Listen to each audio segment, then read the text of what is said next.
Bonjour, une vidéo pour les élèves de seconde. On va répondre à un problème classique qui consiste tout simplement à écrire sous la forme a racine carrée de b une expression où b sera un entier le plus petit possible. Donc voici l'énoncé de l'exercice. Donc on a des quantités qui s'écrivent sous la forme de racine carrée de 200, racine carrée de 162, etc. jusqu'à racine carrée de 48.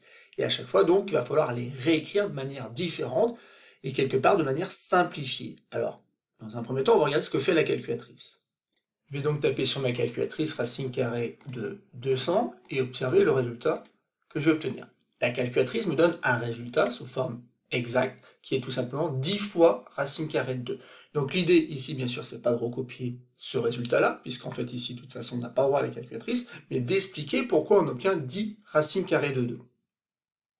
Et ce résultat-là, donc, on va devoir le justifier en écrivant tout simplement que racine carrée de 200, c'est racine carrée, en fait, d'un produit. Mais pas n'importe quel produit. Un produit où je vais faire apparaître ce qu'on appelle un carré parfait. Et ce carré parfait, eh ben, c'est tout simplement 100. On va voir pourquoi c'est intéressant d'utiliser 100. Et donc, je vais pouvoir écrire que c'est racine carrée de 100 multiplié par 2. Ensuite, je vais utiliser une propriété qui dit que racine carrée de A multiplié par racine carrée de B, bah c'est la même chose que racine carrée du produit A multiplié par B.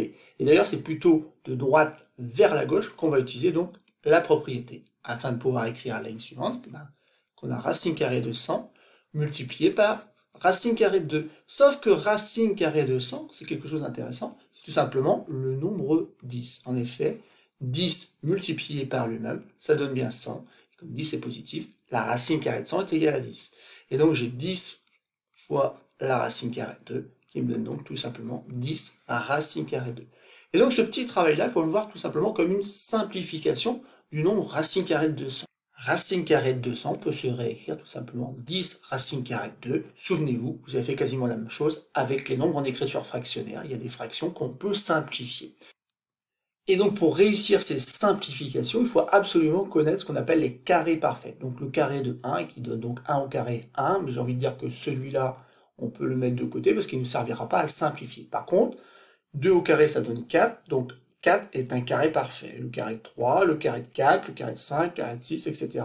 Jusqu'au carré de 15, ce sont des nombres que vous devez connaître, puisqu'ils vont nous permettre finalement de simplifier ces expressions. Donc maintenant, je vous conseille d'appuyer sur pause et d'effectuer le même travail que j'ai fait pour le petit a pour les 5 dernières expressions, avec encore une fois en tête que vous devez utiliser donc ces nombres qu'on appelle les carrés parfaits. Donc passons maintenant à la correction de cet exercice. Donc on a racine carrée de 162. Donc on pourrait peut-être s'aider de la calculatrice en regardant un petit peu le résultat que l'on doit obtenir, mais ici on va respecter la consigne jusqu'au bout, c'est-à-dire qu'on va laisser la calculatrice de côté et on va simplement s'efforcer de trouver donc un carré parfait qui multiplié par un autre nombre donne bien 162. Et ce que j'ai dit tout à l'heure, c'est qu'en fait il faut trouver en fait dans cette liste-là le plus grand nombre, le plus grand carré parfait pour lequel ça fonctionne. Donc ici, je ne vais pas ici avec 4, et essayer de prendre la liste ici, en prenant les nombres du plus grand vers le plus petit, en essayant de voir si je ne peux pas écrire quelque chose d'intéressant. Et assez vite, je me rends compte que 81, c'est pas trop mal, 81, puisque 81 multiplié par 2, ça fait justement 162. Et là, j'ai fait le plus dur, parce que maintenant, j'applique la propriété, qui dit tout simplement que quelque part, on peut couper la racine carrée en 2 morceaux. Donc ça fait racine carrée de 81 multiplié par racine carrée de 2, sauf que 81 étant un carré parfait, racine carrée de 81, ça tombe juste, ça fait tout simplement 9. Et donc ça fait 9 multiplié par racine carrée de 2, que j'écris tout simplement 9 racine carrée de 2, c'est gagné. Maintenant, je pourrais vérifier à la calculatrice que je ne me suis pas trompé. Mais l'idée, eh bien là, c'est de faire apparaître donc un carré parfait sous le symbole racine carrée. On continue, donc petit c, cette fois-ci c'est racine carrée du nombre 50. Bon là c'est pas très compliqué, donc là c'est trop grand, 49, bon on voit pas comment on pourrait multiplier 49 par un autre entier et obtenir 50, 36 non plus, par contre 25, 25 ça fonctionne bien. Donc je vais prendre 25, multiplié par 2, qui correspond bien donc à la valeur de 50, et donc maintenant je vais pouvoir utiliser ma propriété, qui dit que tout simplement racine carrée de 50, je peux l'écrire comme le produit de racine carrée de 25, multiplié par racine carrée de 2. Et ça fait donc 5 racine carrée de 2 puisqu'encore une fois ici, racine carrée de 25, ça donne bien le nombre 5. Racine carrée de 50, la calculatrice, aussitôt, le traduit ou le réécrit plutôt en 5 racine carrée de 2. On continue, donc D, cette fois-ci c'est racine carrée du nombre 28. Alors je vais faire quelque chose que je ne devrais pas faire, c'est-à-dire que je vais me tromper ici, et quelque chose qu'on voit parfois dans les copies, c'est que tout simplement 28, eh ben, il y a des élèves qui l'écrivent comme 2 multiplié par 14. Bon, en soi, il n'y a pas d'erreur. Le gros problème vient à l'étape suivante, puisque racine carrée de 2 multiplié par racine carrée de 14, eh ben, on fait comment après? Puisque racine carrée de 2, vous devez avoir en tête que c'est le nombre racine carrée de 2, hein, je ne peux pas le réécrire autrement, racine carrée de 14 non plus. Donc ça, il faut bien voir que ça ne fonctionne pas, on ne peut pas simplifier l'écriture, au contraire, ça devient plus compliqué, puisqu'avant on avait une racine carrée, et qu'en écrivant racine carrée de 2 multiplié par racine carrée de 14, finalement maintenant on a 2 racines carrées, ce qui est peut-être embêtant pour la suite des calculs.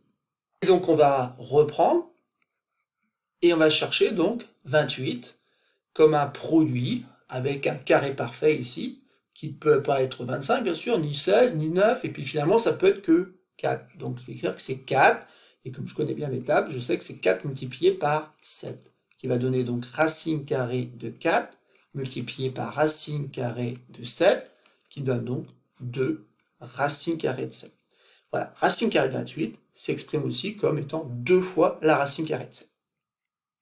Petit e maintenant, donc racine carrée du nombre 125.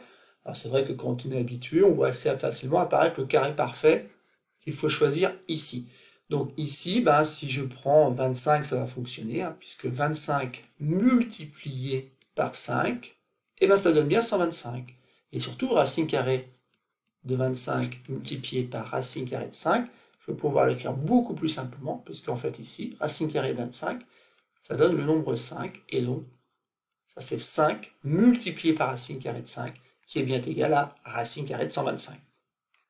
Passons maintenant au petit f, pour lequel on ne sera peut-être pas tout à fait d'accord. Alors, par expérience, je peux vous dire que beaucoup d'élèves ici écrivent que racine carrée de 48 peut se réécrire racine carrée du produit 4 multiplié par 12. Et en effet, 4 multiplié par 12, ça donne bien 48. Donc, et comme 4 est un carré parfait, on peut écrire que c'est racine carrée de 4 multiplié par racine carrée de 12, qui va donner 2 fois racine carrée de 12. Et l'élève a l'impression que voilà, il a bien simplifié.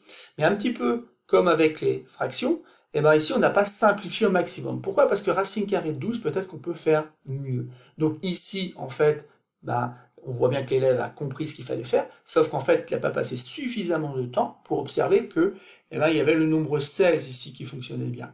Donc je vais reprendre, et je me rends compte qu'en fait, 48, c'était aussi et surtout 16 multiplié par 3. C'est-à-dire qu'ici, si vous sentez un petit peu ce qui va se passer, finalement, je n'aurai plus que racine carrée de 3 dans mon expression à la fin. Alors tout à l'heure, j'avais racine carrée de 12. Donc je vais simplifier donc ici au maximum, puisque la consigne était bien de choisir un b le plus petit possible. Et donc, ça va me donner racine carrée de 16 multiplié par racine carrée de 3, qui va me donner 4 racine carrée de 3, et ça, c'est le résultat attendu. C'est le résultat que donne la calculatrice qu'on vient de justifier en 2-3 étapes. C'est donc terminé pour cette petite vidéo où on a vu ou revu comment on devait faire pour réécrire des expressions avec des racines carrées si on veut les simplifier. Donc c'est quelque chose d'assez technique, d'assez répétitif, donc il n'y a pas grande difficulté, il faut simplement avoir en tête donc la valeur de ces carrés parfaits ici, qui sont bien sûr très importants dès qu'on parle de racines carrées.